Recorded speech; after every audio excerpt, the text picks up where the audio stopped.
पुराना राज्य भैरवगढ़। कहते हैं वहां के राजा वीरेंद्र सिंह अपने अहंकार के लिए प्रसिद्ध थे।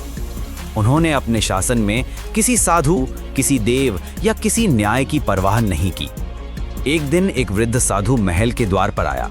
उसने कहा, राजन, अत्याचार की सीमा मत लांघो, वरना आने वाली अमावस तुम्हारी अंतिम रात होगी। राजा हंसा, मौत मुझे डराने आएगी, उसे भी कर देना दास। रात घनी थी।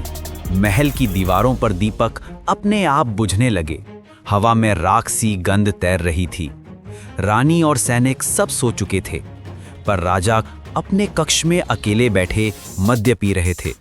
अचानक सिंहासन के नीचे से धीमी आवाज आई, राजन, क्या मृत्यु को भी दास बनाओगे? राजा ने तलवार उठाई। कमरे में कोई नहीं था, पर परछाइयां हिल रही थीं। दीवार पर खुद उसकी परछाई नहीं थी, किसी और की थी, लंबी, बिना चेहरे की, बस लाल आंखों वाली।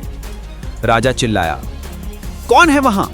आवाज गूंजी, वही जिसे तूने कल फांसी दी थी, वही मंत्री जो तेरी वफादारी में मरा था।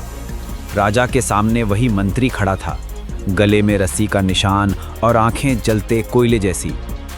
वह बोला, तूने कहा था राजा कभी गलत नहीं होता। आज मौत तुझे बताने आई है कि राजा भी जवाबदेह होता है। राजा भागने लगा। गलियारे लंबे होते गए, दरवाजे गायब होने लगे।